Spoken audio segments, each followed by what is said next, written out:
Hello दोस्तों, नमस्कार। SM किसी चैनल में मैं आप सभी लोगों का दिल से बहुत बहुत स्वागत करता हूं। सो दोस्तों, एक चीज़ हमेशा मैंने आप लोगों को सिखाई है। हर दिन की अगर बात करें, इतने सारे वीडियोस रहते हैं और उसमें एक चीज़ बार बार रिपीट होती रहती है। कौन सी? कि अगर आप मार्केट में हो एंड अगर आप लॉन्ग टर्म इन्वेस्टमेंट के हिसाब से चीज़ों को स्टडी करने की कोशिश कर रहे हो तो बिजनेस के ऊपर ही आपका ध्यान होना चाहिए। एंड बिजनेस में भी कौन से बिजनेस? ऐसे बिजनेस जिसमें ग्रोथ है।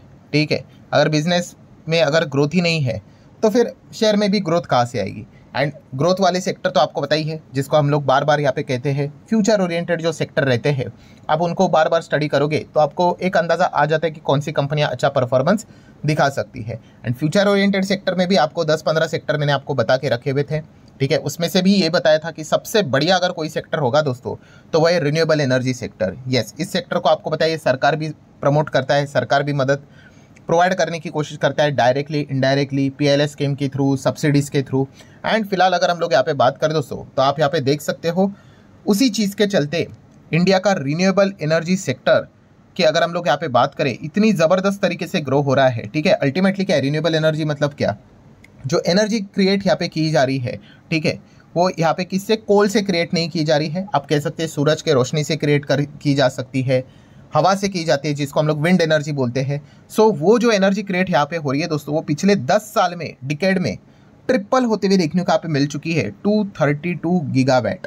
एंड इंडिया का टारगेट है, आपको पता है दोस्तों, 2030 तक इसको 500 गीगावाट तक लेकर यहाँ पे जाना है। मतलब आप कह सकते हो दोस्तों ऑलमोस्ट, ठीक है, एग्जैक्ट तो डबल नहीं कह सकते बट उतना टारगेट तो यहाँ पे अभी भी अचीव करना यहाँ पे बाकी है। But what's the important point कि यस, हम कह सकते हैं कि पिछले 10 सालों में इंडिया ने रिन्यूएबल एनर्जी से रिलेटेड जो एनर्जी जनरेट की है वो 3 गुना यहाँ पे हो चुकी है। सो कमाल का ये परफॉर्मेंस देखने को यहाँ पे मिल रहा है। मतलब आप कह सकते हो 2014 की अगर बात कर ले, 75 गीगावाट जो एनर्जी की जो मतलब रिन्यूएबल एनर्जी कैपेसिटी हम लोग को देखने को मिलती थी वो 75 गीगावाट की थी, जो अभी 2025 में बढ़कर कितनी हो चुकी है? 232 गीगावाट। मतलब वही 3 गुना पीटीआई की रिपोर्ट्स के द्वारा हम लोग को ये डेटा देखने को मिला। और उसमें भी जैसे मैंने कहा कि रिन्यूएबल एनर्जी में भी अलग अलग प्रकार होते हैं। उसमें सबसे लार्जेस्ट कंट्रीब्यूशन रिन्यूएबल एनर्जी में किसका हुआ है? तो सोलार पावर का हुआ है। यस, सोलार के चलते अगर हम लोग बात करें तो सोलार पावर का इंक्रीमेंट देखो कितना हुआ है। 2014 में केवल 2.8 गीगावाट सोलार पावर से रिलेटेड चीज़ें देखने को मिलती थी, जो अभी 2025 में 108 गीगावाट हो गया है। कैलकुलेट करके देख लो, इसका तो मतलब मल्टीप्लाई अगर आप करोगे तो कितना हो जाता है? ठीक है, कई गुना। ठीक है, नो डाउट हाइड्रो पावर भी यहाँ पे रहता है, वहाँ से भी अच्छा खासा रिस्पॉन्स आ रहा है, बट सोलार पावर का जो परफॉर्मेंस है नेक्स्ट लेवल का है। देन अगर हम बात करें इंडिया का विंड एनर्जी का परफॉर्मेंस, ठीक है, तो उसको भी आप यहाँ पे देख सकते हो, ये भी ऑलमोस्ट डबल हो चुका है पिछले 10 साल में। ठीक है, मतलब अगर आंकड़ों के हिसाब से बात करें 2014 में था 21 गीगावाट, जो कि इंक्रीज होकर 2025 में हो चुका है 51 गीगावाट, डबल। सो इतना कमाल का परफॉर्मेंस हम लोग को फिलहाल तो देखने को यहाँ पे मिल रहा है। एंड सोलार से रिलेटेड जितने भी चीज़ें, जैसे कि खास करके सोलार मॉड्यूल्स की अगर हम लोग बात करें, उसका प्रोडक्शन, उससे रिलेटेड जो इंडस्ट्रीज है, बिजनेस है, लगातार बूस्ट होते हुए देखने को यहाँ पे मिल रही है। अगर हम मैन्युफैक्चरिंग कैपेसिटी की बात करें सोलार मॉड्यूल्स, तो पहले 2 गीगावाट थी। ठीक है, वो पिछले 10 साल में अभी कितना हो चुका है? 90 गीगावाट तक जाते हुए देखने को मिल चुका है। एंड जैसे कि अभी मैंने आप लोगों को बताया कि इंडिया का फ्यूचर का प्लान क्या है रिन्यूएबल एनर्जी को लेकर, तो 2030 तक 500 गीगावाट को हम लोग को यहाँ पे टच करना है, जो कि काफ़ी एक कठिन टास्क है। नामुमकिन तो कह नहीं सकते, बट यस बहुत ही टफ टास्क है। मतलब हम कह सकते हैं हर साल हमें 50 गीगावाट का ग्रीन एनर्जी कैपेसिटी का एडिशन यहाँ पे मिलना चाहिए, तब जाके हम 2030 तक 500 गीगावाट का टारगेट अचीव कर पाएंगे। मतलब कंक्लूजन क्या है दोस्तों? जैसे मैंने हमेशा आप लोगों को यहाँ पे बताया, कंक्लूजन ये निकल कर आता है कि ये जो सेक्टर है कितना एग्रेसिवली आगे बढ़ रहा है। और ये जो टारगेट भी बताए जाते हैं सेक्टर वाइज टारगेट दोस्तों, ठीक है, लोग क्या करते हैं? लोग शेयर के टारगेट के पीछे भागते। भाई शेयर का टारगेट किसी को भी नहीं पता है। ठीक है, सेक्टर का परफॉर्मेंस देखो, उस पर्टिकुलर सेक्टर वो कितना बड़ा हो सकता है, वहाँ से आपको एक अंदाजा मिलेगा कि कंपनियाँ क्या अच्छा कर सकती है। ठीक है, अगर वो सेक्टर को ही सरकार सपोर्ट नहीं करेगी तो कंपनियाँ क्या खाक अच्छा करेगी? ठीक है, एंड अगर वहाँ पे सरकार अगर मदद कर रही है कि भाई आप आगे बढ़ो आगे बढ़ो आगे बढ़ो, हाँ आप ये ज़रूर डाउट पूछ सकते हो कि सरकार ने सपोर्ट खींच लिया तो, हाँ तो फिर हम कह सकते हैं फिर ये कंपनीज की भी हालत ख़राब हो जाएगी, सिंपल। बट फिलहाल की सिचुएशन की बात कर ले, G20 में इंडिया में आप सभी लोगों को पता ही है रिन्यूएबल एनर्जी को कितना ज़्यादा प्रमोट किया, आपको पता ही है। ठीक है, खुद मोदी जी ने सारे आंकड़े सामने रखे थे कि देखियो हमारी कैपेसिटी कितनी हो चुकी है और हम आने वाले समय में कितना टारगेट कर रहे हैं। ठीक है, सो यहाँ से आपको एक अंदाज़ा आता है कि कौन सा सेक्टर सही है करके, और सही सेक्टर को चुन लिया फिर आप सही कंपनीज की ओर आगे यहाँ पे बढ़ सकते हो। बट अगर आपने सेक्टर ही गलत चुन लिया जहाँ पे कुछ खास ग्रोथ ही नहीं है, तो वहाँ पे आप नंबर 1 कंपनी में जाओगे, क्या ही मिलेगा आपको। सो ये पॉइंट आपको अच्छे से समझ में यहाँ पे आना चाहिए। एंड रिन्यूएबल एनर्जी अभी भी हम कह सकते हैं काफ़ी अच्छा परफॉर्मेंस यहाँ पे दिखा रहा है। देन अगर हम लोग बात करें दोस्तों, यस, इससे रिलेटेड रिन्यूएबल एनर्जी की मैं बात करता हूँ, काफ़ी लोगों का एक डाउट भी यहाँ पे आता रहता है, उसको भी कवर करेंगे। कौन सा वाला डाउट कि सर ये सोलार सेल की बात की जाती है, देन सोलार मॉड्यूल की यहाँ पे बात की जाती है, सोलार पैनल की यहाँ पे बात की जाती है, मतलब ये एग्जैक्टली है क्या?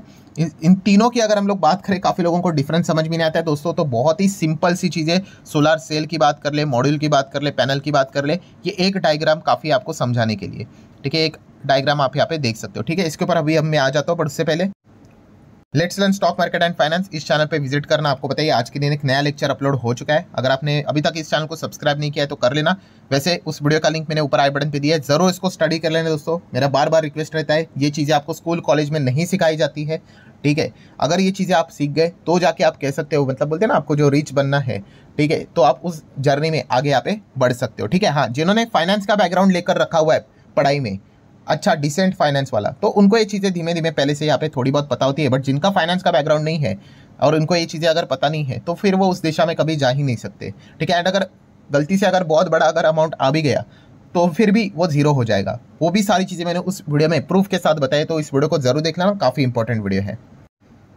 सो ठीक है, वापस आ जाते हैं जहाँ पे मैंने आपको बोला। देखिए सोलार सेल मतलब क्या दोस्तों, ये देखो, ये सोलार पैनल रहता है इतना बड़ा, ठीक है। ये जो सोलार पैनल देखने को मिलता है, इसमें से ये वाला जो पार्ट देखने को मिल रहा है ना, ये क्या है पता है? ये सोलार मॉड्यूल है। और ये जो सोलार मॉड्यूल इतना बड़ा देखने को यहाँ पे मिल रहा है आपको, उसमें से एक बॉक्स देखने को मिल रहा है। यस, वो एक बॉक्स मतलब सोलार सेल है। हाँ, तो एक सोलार सेल इतना सा छोटा सा होता है, ठीक है। बहुत सारे सोलार सेल मिलकर एक सोलार मॉड्यूल बनता है, एंड बहुत सारे मॉड्यूल्स को मिलाकर क्या बनता है? सोलार पैनल बनता है, ठीक है। एंड बहुत सारे सोलार पैनल को अगर आप यहाँ पे फिट करोगे तो फिर क्या बन जाते हैं? वो एरेज यहाँ पे बनते हुए देखने को यहाँ पे मिल जाते हैं, ठीक है। तो ये इस प्रकार के बिजनेसेस हम लोग को देखने को मिल जाते हैं। सो अल्टीमेटली क्या है दोस्तों कि आप रिन्यूएबल एनर्जी से जुड़ी हुई जो कंपनीज है उनको स्टडी कर सकते हो, ठीक है। मैं आप सभी लोगों को पता है भाई, सारे वीडियोस मेरे एजुकेशनल पर्पस रिलेटेड होते हैं, ठीक है। कोई रिकमेंडेशन मैं देता नहीं हूँ और उसका कोई फायदा भी नहीं होता है। क्यों? क्योंकि अगर आप किसी के रिकमेंडेशन के हिसाब से अगर कोई स्टॉक खरीद भी लो, जिस दिन वो गिरेगा, ठीक है, आपका गेम ओवर, ठीक है। आपको पता ही नहीं आगे क्या करना है। फिर जिसके कहने के ऊपर फिर आपने टीवी पे देखा होगा, सोशल मीडिया पे देखा होगा, किसी यूट्यूब पे देखा होगा, मतलब उसके बातों में आकर अगर आपने खरीदा होगा, तो फिर अल्टीमेटली आप उन्हीं को पूछते रहोगे अभी आगे क्या करके। तो ऐसा नहीं करना है। अगर आपको लंबी जर्नी चलनी है तो आपको खुद को ही यहाँ पे ये सारी चीज़ें स्टडी करना यहाँ पे आनी चाहिए। इतना टफ नहीं होता है। बट प्रॉब्लम क्या होता है, हमारा जो फोकस होता है वो अलग डायरेक्शन में ही चला जाता है। हम प्राइस के पीछे भागते हैं, ठीक है, एंड वहीं पे 90% गेम खत्म हो जाता है। हमेशा बिजनेस के पीछे भागो, ये बोरिंग काम है, बट यहीं पे चीज़ें अगर आपको समझ में आ गई तो ही आप लंबी पारी यहाँ पे अच्छे से खेल पाओगे। सो स्टडी अगर आप चाहो तो कर सकते हो। वेरियस कंपनीज आपको देखने को मिलेगी जो कि इन सेगमेंट में अच्छा काम कर रही है। टाटा पावर जैसी कंपनी को आप स्टडी कर सकते हो, सिर्फ सोलार में काम नहीं करती है, और भी रिन्यूएबल सेगमेंट से रिलेटेड इलेक्ट्रिक व्हीकल भी देखा गया, ये भी ग्रीन एनर्जी में ही आता है। चार्जिंग इंफ्रास्ट्रक्चर, उसी में ये कंपनी हम लोग को वर्क करते हुए देखने को मिल जाती है।